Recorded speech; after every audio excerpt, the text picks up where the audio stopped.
In this video, I'm going to explain to you why the Saudi Pro League is actually overall winning. My name is Harry Hedges, the owner of Saudi Pro League TV.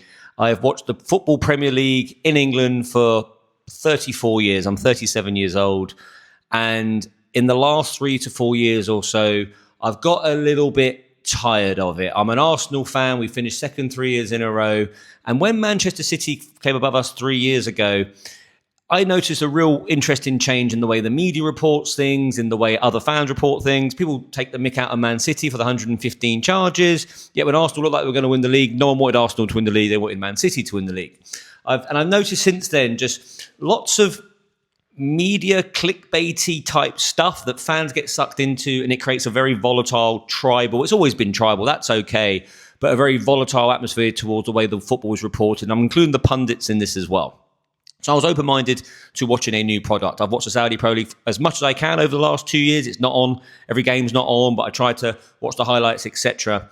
And there's a few things happening that nobody's talking about. And in this video, I'm going to go through some of these. So the first thing you have to understand with regards to why the Saudi Pro League will win the day is you have to understand what winning is for Saudi Pro League. The Saudi Pro League is not trying to overcome the Premier League. It's not trying to overcome La Liga. It's not trying to overcome the Bundesliga. It's trying to offer a very real alternative. The first very real alternative compared to anywhere else in the world. Yes, players go to USA. Yes, players go to South America, usually towards the end of their career. But it's quite rare that these players will go there if they've been a success somewhere else. Europe is very much the hub. Maybe players might return at the end of their career, at the end of their tenure, but very, very rarely will they do it during. In the early stages of the Saudi Pro League, yes, there's statement signings like Cristiano Ronaldo, Karim Benzema, even players like N'Golo Kante, players coming towards the end of their time. There was some statement signings there. Sadio Mane is another one. But we're already, and we're talking 2.5 years in, already starting to see younger players join the league. And I'm not just talking about going to the Big Four. I'm talking about players, teams like Al Qadsiya, signing players from Atalanta, who are Italian internationals. I'm talking about new teams like Neom coming through. Okay, they've been more still sort of like the Lacazette, older type player. But there's a transition. It does seem to be, let's get the big players to attract, and they tend to be older. But the transition of the players is certainly getting younger. There's also the 8-player rule, 8 foreign player rule. So there is a keen development piece for local Saudi players. And I think we'll start to see that in the national team to develop further, from Salem Al-Dazari's wonderful goal against Argentina to beat the world champions at the time. Now, people would argue that's a flash in the pan, and maybe it was, but it was huge for Saudi football because it made people think differently about what the future of this country holds. And yes, while it is big investments in really successful players, we're already starting to see younger players move over here as well. And that makes it a real alternative to Europe, something you've not seen somewhere else. There's no players in their mid-20s that go into the USA or South America. Unless they've been a complete flop in this country from those countries, you're not getting Europeans moving there. Now, people will point to the money. And for the money, I'm going to go down memory lane here with a bit of history, okay? Because there are 2 clubs in the Premier League who have spent an astronomical amount of money out of nowhere. Manchester United have always spent lots of money. Arsenal have flirted and dipped in and out a little bit. Liverpool have. But Manchester City and Chelsea are 2 teams that started spending money very aggressively out of nowhere before financial fair play came along. And with this in mind, we need to look at how it worked out for both of them. So Chelsea, the first year was actually the Arsenal invincible season. And they weren't, it was almost like, what is going on? They bought Hernan Crespo and Damien Duff and Joe Cole, and all these sort of players came in very, very quickly out of nowhere.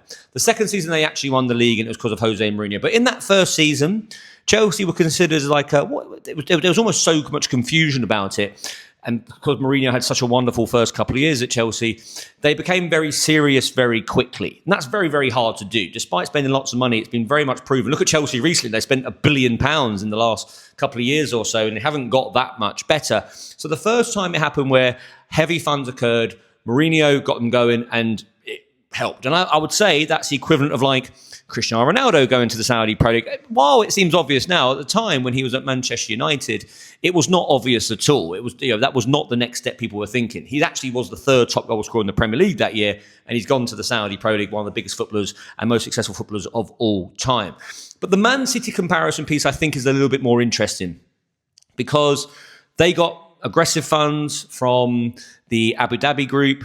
They bought Robinho, if people remember, at the end of that transfer window, really made a mark, invested heavily in their squad, likes of Adebayor, Sangha, Clichy. And these players made the team better, but didn't get them to win anything in those early stages. And it wasn't until they started winning things that they got respected. And I do believe that the Saudi Pro League, a bit like boxing and golf as well, but sports have happened before us, when it starts to become more the norm that people go there, and whether it's for the money or not, I mean, people are arguing about the money. I mean, the Premier League pays still the highest wages in world football. Saudi Pro League might do it for certain individuals, but as a collective, the Premier League vastly outpays the Saudi Pro League. And of course it does. It's a more established league. But my point being is the more players that go over there, the infrastructure is getting better and better and better in Saudi Arabia because they're building towards the 2034 World Cup. They are building train lines. They're redeveloping stadiums. You'll find that it won't just be about the top four. You're going to find, Shabab are a big club. You can call Shabab top five, but Etifak, who are very well invested, Al Qadsiya, Shabab, Neom, these are teams that are coming in now, that are coming in with big investment, and I think it's going to actually even out across the whole of the league. And as the infrastructure gets better, air-conditioned stadiums, this is huge because it means it's no longer just going to be night games. It's no longer going to be sort of, you have to fit it in around the weather. The Saudi Pro League's developing faster than people sort of realise. The big things that are maybe a bit of a no-no for certain players is the heat, maybe the culture, the community, because they're not used to it. But just like other Arab countries, it's going to develop. The Qatar World Cup was considered one of the most successful World Cups of all times, but certainly in regards to safety, which is got to be one of the most important things in the world, but also the stadiums, the way it ran, even the spectacle in the final between France and Argentina was absolutely huge. It way over-delivered compared to what people thought it was going to be. People thought it was going to be this quite shady event, and of course, that was just the media doing what the media does in this country. It was actually a hell of an event. And it's going to be the same with the Saudi Pro League. It's going to be a similar sort of story. I think when Qatar was announced, and of course, there was certain things that came up, but as the tournament came along, people realised actually this is a really, really, really well-organised tournament. And it's the same thing happening now, and the World Cup's in 2034, so we've got another 9 years to go. The money is always going to be there. They're going to develop the country. They're going to utilise the World Cup to develop the country in so many different ways, from Riyadh to Jeddah to even places like Daman and places like that. Saudi Arabia is a massive country. And I think the big thing about why I think the Saudi Pro League will win, based on the fact I said earlier on, that winning for them is not overcoming La Liga, Premier League and Bundesliga.